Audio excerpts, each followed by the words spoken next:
नमस्कार दोस्तों, welcome back. आज बात करेंगे डोनाल्ड ट्रंप की कि कल रात को उसने क्या किया है।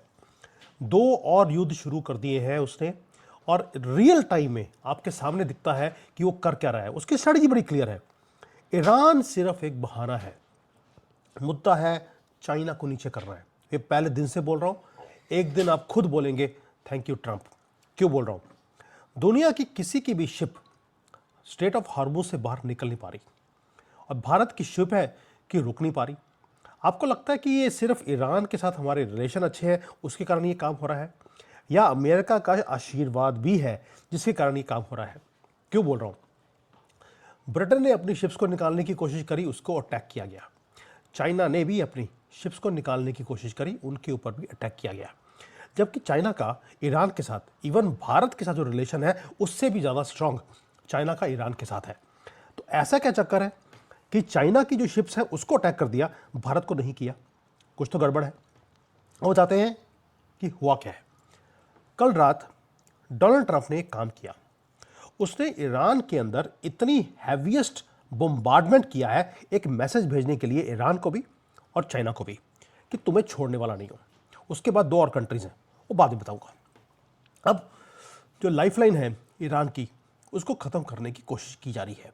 करंटली ईरान का एक बहुत बड़ा आइलैंड है जहां पर वो 90% एक्सपोर्ट्स उस आइलैंड से करता है।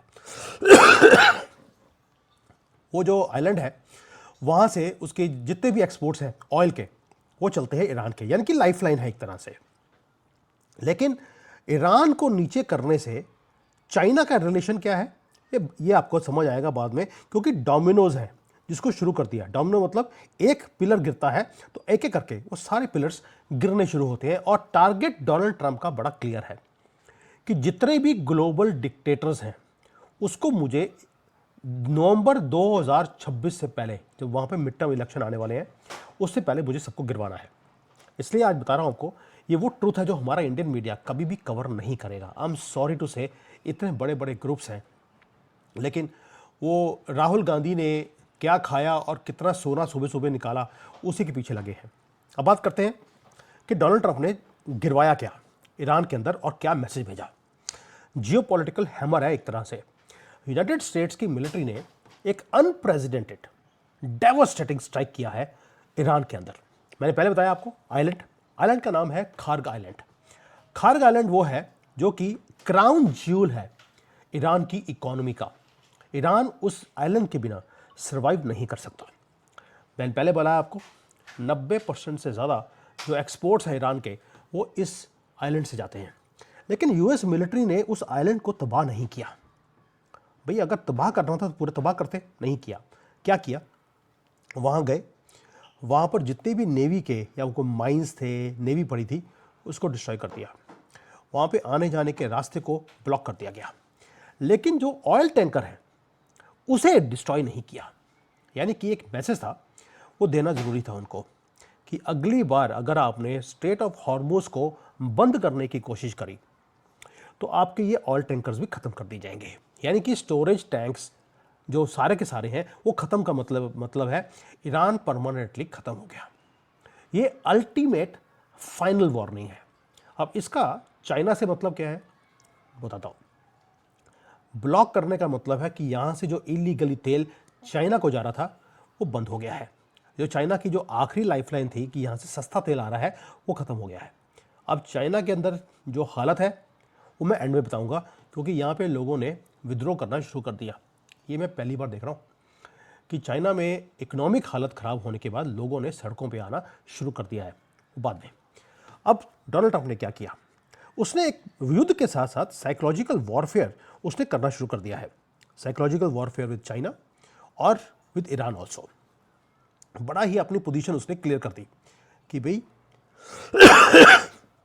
मैं किसी की दादागिरी को सहन नहीं करूंगा, और अगर ईरान ने मेरी किसी शिप को टच भी करने की कोशिश करी स्ट्रेट ऑफ हॉर्मुज के अंदर, तो मैं ये सारे टैंक्स अगली बार, इस बार तो सिर्फ आपकी मैंने नेवी को मैंने टच किया है, अगली बार ये सारे के सारे एक्सपोर्ट्स को परमानेंटली बंद कर दूंगा। ये टैंक भी गए। अब ईरान, आप बोलेंगे ईरान हाथ पे हाथ रख के बैठा रहेगा। ईरान की सबसे पहले जो एयर डिफेंस सिस्टम था उसको ख़त्म किया गया। उनकी जो मिलिट्री कैपेबिलिटी है वो ऑलमोस्ट ज़ीरो हो चुकी है। जो अब देखते हैं कि वो जी ईरान ने ये कर दिया या ईरान ने वो कर दिया, ये सिर्फ लिब्रांडो के शोचले हैं। पीछे जो सच्चाई है वो कम्प्लीटली डिफरेंट है। जो मिलिट्री कैपेबिलिटी ख़त्म होने का मतलब है कि ईरान को अब सरेंडर करना पड़ रहा है। आप देखिए मुसलमान सरेंडर कैसे करता है। ईरान ने बोला कि उन्होंने 2 डिमांड रखी हैं अमेरिका के सामने। सरेंडर बात नहीं बोला, उन्होंने बोला कि भाई हमारा फाइनेंशियल नुकसान बड़ा हो गया आपके ये युद्ध करने से, हमें इसका भुगतान चाहिए। ये ईरान बोल रहा है, लुल्ला की फौज। दूसरा, उन्होंने बोल दिया कि जो ये पर्शियन गल्फ है, पूरा स्टेट ऑफ हॉर्मोज है और है, यहाँ पर इलीगली अमेरिका अपनी शिप्स को भेज रहा है, ये यहाँ से बाहर निकाले ताकि वो पूरी दादागिरी ईरान इस एरिया में कर सके। इसका मतलब है या तो ईरान पागल हो चुका है, इतने बॉम्ब गिरे हैं उसके ऊपर कि दिमाग खराब हो गया, या दूसरा है कि वो एक बैकडोर डील चाहता है अमेरिका के साथ। अब अमेरिका बेवकूफ़ नहीं है, वो बोलता है ये तो अल्लाह की झूठी कसम खाने वाले लोग हैं, इनके ऊपर विश्वास करना, तो अल्लाह विश्वास नहीं करता, हम क्या करेंगे।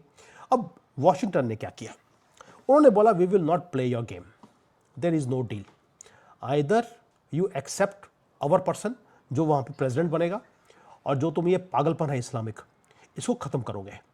पहली बात है। और दूसरा, मैं क्वेश्चन पूछना भूल गया आपसे कि ईरान ने बोला यार हमारा बड़ा नुकसान हो गया युद्ध में, आप हमें पैसे दीजिए, अमेरिका को बोल रहा है। तो खमेनी जानवर के कारण पिछले 50 साल से जो पूरे दुनिया में रेडिकलाइजेशन बढ़ी है, उसके कारण कितने लोगों की जान माल का नुकसान हुआ है, लोगों की ज़िंदगियां ज़ाया हो गई हैं, तो उसका बिल हम सबको मिलकर इन जिहादियों को नहीं देना चाहिए, ईरान वालों को, खमेनी का, स्पेशली खमेनी को, ताकि वो इसका पेमेंट करें। ये क्वेश्चन मैं आपके लिए छोड़ रहा हूँ, इसका इस वीडियो से कोई लेना देना नहीं है। अब आते हैं कि एक तो हो गया ये जो ईरान के साथ हुआ है ना। अमेरिका ने काम और किया, वो कहता तुम्हारी डिमांड तो गई भाड़ में, मैं यहाँ ना तो यहाँ से निकलूँगा ना तुम्हें को पेमेंट करूँगा, पहली बात ये।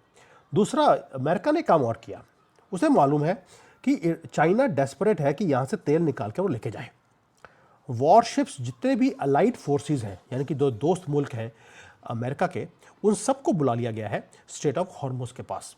हर शिप के साथ जो ये ऑयल टैंकर आते हैं उसके साथ गारंटीड सेफ पैसेज मिल रहा है ग्लोबल एनर्जी को बाहर निकालने के लिए। इजराइल ने भी अपने जो अटैक्स हैं ईरान के ऊपर और ज़्यादा तेज़ कर दिए हैं।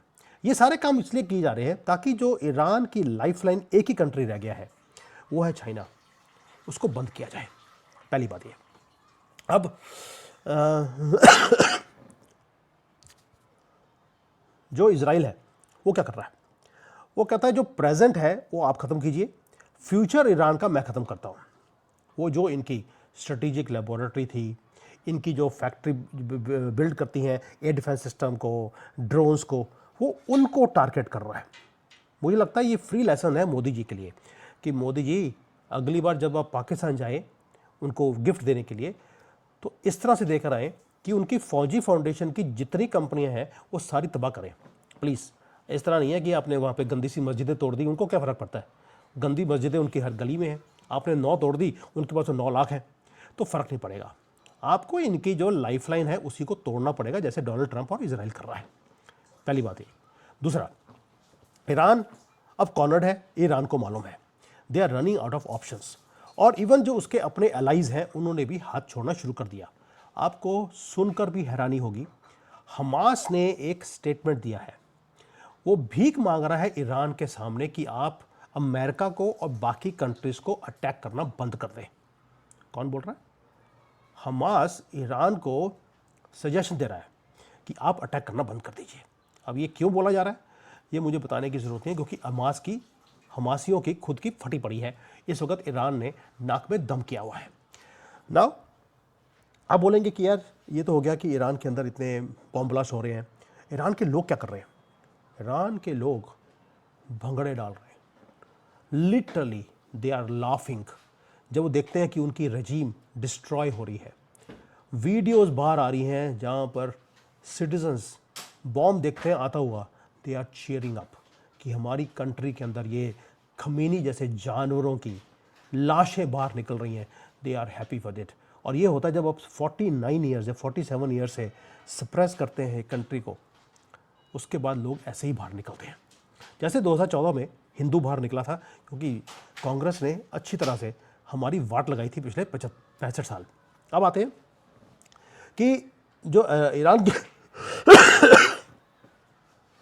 के लोग हैं, what are they waiting? They are waiting for the final collapse of Iran. और ये अकेले नहीं है, ईरान के लोग जो है उसके साथ साथ अब एक काम और हो गया। ये तो हो गया ईरान की स्टोरी। अब आते दूसरा, मैंने पहले बोला 2 युद्ध और शुरू कर दिए। दूसरा युद्ध शुरू किया क्यूबा के साथ। मैंने आपको पहले बोला था ईरान के बाद डोनाल्ड ट्रंप क्यूबा जाएगा, वही हुआ जो मैंने बोला था आपको। वो क्यों? क्योंकि क्यूबा भी एक ऐसा कंट्री है जिसको चाइना यूज़ करता रहा अपने ड्रग्स को सप्लाई करने के लिए अमेरिका के अंदर। क्यूबा डिपेंडेंट था वेनेजुएला के ऊपर कि वेनेजुएला से तेल आता था उसके पास। पहले तो उसका तेल बंद किया, अब उसके पास खाने के भी ना तो पैसे हैं, ना घर के अंदर बिजली लेके आने के लिए तेल है, यहाँ तक कि कुकिंग गैस भी उनके पास है नहीं। अब कुकिंग करने के लिए पेड़ों को काट के वो लकड़ियाँ जलाकर वो अपने चूल्हे को वो जला रहे हैं। अब वहाँ पर प्रोटेस्ट शुरू हो गए। प्रोटेस्ट इतने ज़्यादा हैं कि लोग फ्यूरियस हो गए, वहाँ पर अपनी कम्युनिस्ट पार्टी के हेडक्वार्टर्स को जलाने की कोशिश करी। वहाँ पर भी कम्युनिस्ट पार्टी ही रूल करती है। अब हो क्या रहा है? क्यूबा क्यों? एक तो ड्रग के फ्लो को बंद कर रहा है डोनाल्ड ट्रंप को, दूसरा एक मैसेज भेज रहा है चाइना को, तुम्हारी जितनी लाइफलाइंस हैं जिसके कारण तुम हमें हॉस्टेज बनाते हो, वो सारी तुम्हारी मैंने ख़त्म करनी है एक एक करके। जियो पॉलिटिक्स में अब डायरेक्टली कुछ नहीं बोलते, ये इनडायरेक्टली कई काम किए जाते हैं। जैसे अफगानिस्तान वाले आजकल पाकिस्तान की बड़ी ठुकाई कर रहे हैं पिछले ऑलमोस्ट 2 हफ्तों से। हम तो कुछ नहीं कर रहे, जियो पॉलिटिक्स इसी का नाम है। अब जो जो पूरी कंट्री है क्यूबा की, वहाँ पे उसका जो प्रेसिडेंट है उसने सरेंडर कर दिया कल रात को, क्योंकि डोनाल्ड ट्रंप ने बोल दिया था I am going for Cuba next. वहाँ के प्रेसिडेंट को बिल्कुल मीडिया के सामने आकर उसको बोलना पड़ा, नेशनल टीवी के ऊपर। उसने बोला आई एम डिफीटेड, मुझे डोनाल्ड ट्रंप ने हरा दिया है, मैं सीक्रेट नेगोशिएशंस कर रहा हूँ डोनाल्ड ट्रंप की एडमिनिस्ट्रेशन के साथ। और उसने बोल दिया कि जितने मैंने अपोजिशन के लोग हैं उनको जेल कर दिया था, उनको मैं छोड़ने वाला हूँ। इवन उसने एग्री कर लिया कि FBI को मैं क्यूबा के अंदर इन्वेस्टिगेशंस करने के लिए मैं रेडी हूँ। मतलब कि आप सोच के देखिए कि भारत की रॉ को पाकिस्तान बोले हम अलाउ करते हैं कि वो पाकिस्तान में आकर इन्वेस्टिगेशन कर सकता है, वो वाला हाल हुआ है क्यूबा के अंदर। ये अनकंडीशनल सरेंडर है, और वो भी लाइव टीवी के ऊपर। एनर्जी क्राइसिस ऑलरेडी बढ़ गया, ऊपर से क्यूबा की जो डिक्टेटरशिप है उसको पता है उसके दिन नंबर्ड है, and they are out of fuel, out of time, out of friends, out of power. और चाइना उनका आखिरी दोस्त था, वो भी ख़त्म। अब आते हैं कि ये तो हो गया कि जो ईरान में तेल बंद कर दिया ताकि चाइना के पास ना आए। क्यूबा में जहाँ से ड्रग्स की मनी चाइना कमाकर अपने कंट्री को चला रहा था उसको बंद कर दिया। अब इसका जो है फॉल आउट चाइना के ऊपर क्या आ रहा है, क्या असर दिखता है, वो बताता हूँ आपको। चाइना के अंदर ऑलरेडी सीवियर इकोनॉमिक हीट आपको दिखनी शुरू हो गई है। आपको मालूम है कि यहाँ पे ऑलमोस्ट 40-50% कंपनियाँ बंद हो चुकी हैं। ग्लोबल ऑयल प्राइसेस हमेशा फ्लक्चुएट होती हैं, लेकिन चाइना के अंदर जो प्राइसेस हैं वो स्काई रॉकेट वो होनी शुरू हो गई हैं, ऑलमोस्ट आउट ऑफ कंट्रोल है। लोग इतने दुखी हैं कि उन्होंने सड़कों पे आना शुरू कर दिया। यहाँ पे ट्रक ड्राइवर हैं या गाड़ी वाले हैं, वो जब जाते हैं पेट्रोल डलवाने के लिए उनकी आंखें फटी रह जाती हैं कि इतना प्राइस ओवरनाइट कैसे हो सकता है। उनको लगता है कि जो कंट्री है या गवर्नमेंट है वो उनके साथ ठगी कर रही है। वो कैसे? एक तो प्राइसेस बढ़ा दिए, ऊपर से एक काम और हो गया कि जितने पेट्रोल पंप हैं यहाँ पर ये सारे गवर्नमेंट के स्टेट रन गैस स्टेशन हैं। प्राइवेट कोई भी यहाँ पर आपको गैस स्टेशन नहीं मिलता। वहाँ पर जहाँ पे 12 लीटर 15 लीटर तेल पड़ना चाहिए वहाँ पर 20-20 लीटर तेल पड़ना शुरू हो गया। लोग बोलते हैं यार ऐसा कौन सा सिस्टम आ गया कि यहाँ पे तेल ज़्यादा पड़ना शुरू हो गया। दैट मीन्स गवर्नमेंट ने क्या किया है, बड़ा सिंपली रेट को बढ़ा दिया, उधर से तेल डालना कम कर दिया ताकि डबल तरीके से मार मारी जाए। अब लोगों का गुस्सा उसके बाद इंक्रीज होना लाजमी था ना। चाइना को करना क्यों पड़ रहा है? उसके 2 रीज़न है। एक, रशिया से जो डिस्काउंटेड तेल वो खरीद रहा था वो बंद हो गया। दूसरा, वेनेजुएला का तेल बंद हो गया, ईरान बंद हो गया, उसके बाद जो ड्रग्स का मनी कमा रहा था वेनेजुएला और क्यूबा के थ्रू बंद हो गया।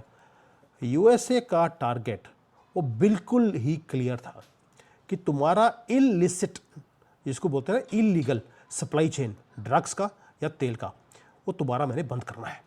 तो इसलिए अब जो चाइनीज़ गवर्नमेंट है उसके पास इतने पैसे नहीं रहे कि वो इस शॉक को वो एब्जॉर्ब कर सके।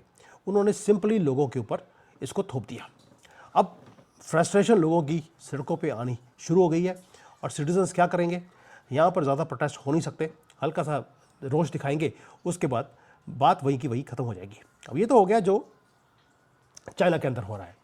अब चाइना ऐसे ही चुप रह नहीं सकता। चाइना ने क्या किया, नॉर्थ कोरिया को एक्टिवेट कर दिया। वो कहता है यार ट्रंप हमें तंग कर रहा है, तुम एक आदमी हो जो डोनाल्ड ट्रंप को तंग कर सकते हो। उसने वही काम किया जो डोनाल्ड ट्रंप को तंग करने के लिए वो करता है, थोड़ी सी मिसाइल्स उसने भी छोड़ दी। दो तरफ वॉर शुरू किया डोनाल्ड ट्रंप ने, एक तरफ चाइना ने शुरू कर दिया। वॉर नहीं है, एक वार्निंग सिग्नल है कि अगर तुमने और रेड लाइन को क्रॉस किया मिस्टर ट्रंप, तो नॉर्थ कोरिया से मैं मिसाइल तुम्हारे ऊपर दाग दूंगा। अब नॉर्थ कोरिया का आंसर बड़ा क्लियर है कि डोनाल्ड ट्रंप ने बोला कि नेक्स्ट टारगेट मेरा नॉर्थ कोरिया है। नॉर्थ कोरिया ने जैसे ही सुना कि नेक्स्ट टारगेट मेरा नॉर्थ कोरिया है, उसने मिसाइल छोड़ दिए। यानी कि he is trying to show that I am still relevant and I am not gone, और मेरा जब मन करेगा तब मैं तुम्हारी वाट लगा सकता हूँ ट्रंप की। अब ये तो हो गया जो ये पूरे युद्ध, यानी कि नॉर्थ कोरिया का युद्ध। मैंने दो चीज़ें बोली थी आपको, एक क्यूबा नेक्स्ट टारगेट होगा, उसके बाद आएगा नॉर्थ कोरिया, क्योंकि ये दो कंट्रीज़ हैं ईरान के बाद जो चाइना को पूरा सपोर्ट करते हैं, और बिना चाइना की सपोर्ट के ये कंट्रीज एग्जिस्ट भी नहीं कर सकती। किम जोंग उन के मरने के बाद नॉर्थ कोरिया और साउथ कोरिया को इकट्ठे करने का प्लान ऑलरेडी बन चुका है CIA के अंदर। ये बहुत बड़ी गलती है जो रेक्टिफाई करनी वो बहुत ज़रूरी है। इसलिए अगर आप देखेंगे, नॉर्थ कोरिया को एक्टिवेट कर दिया, क्यूबा को एक्टिवेट कर दिया, उधर से तेल बंद कर दिया, सब तरफ से चाइना का, और चाइना के अंदर भुखमरी की हालत यहाँ पर होनी शुरू हो गई है। जो आपको दिखता ये है कि यार ईरान के साथ युद्ध है। मकसद ईरान का युद्ध नहीं है, मकसद बहुत लंबा है, और ये चीज़ें वो हैं जो बहुत लंबी प्लानिंग के बाद वो की जाती हैं। जियोपॉलिटिकल रियलिटी हमारे सामने परमानेंटली शिफ्ट होती जा रही है दोस्तों। ईरान की मिलिट्री वो वायलेंटली डिसमेंटल हो रही है। 50 साल की मेहनत उन्होंने ईरान ने करी इस मिलिट्री को बिल्डअप करने के लिए, और डोनाल्ड ट्रंप ने 2 हफ्तों में तहस नहस कर दिया। क्यूबा भी हमारी आंखों के सामने कोलैप्स होता दिखाई दे रहा है। उनके प्रेसिडेंट को बोलना पड़ा I surrender. Kim Jong Un है, वो मिसाइल्स तो डाल रहे हैं, लेकिन वो डेस्परेट प्ली भी है कि मैं रेलिवेंट हूँ, क्योंकि उसे मालूम है कि जो पूरा का पूरा चेस बोर्ड है वो सेट कर दिया है। जितनी पुरानी रजीम्स हैं वो क्रम्बल हो रही हैं। क्यों? क्योंकि उनका अपना वेट इतना ज़्यादा बढ़ चुका है कि वो बोर्ड के ऊपर अब बैठ नहीं सकते।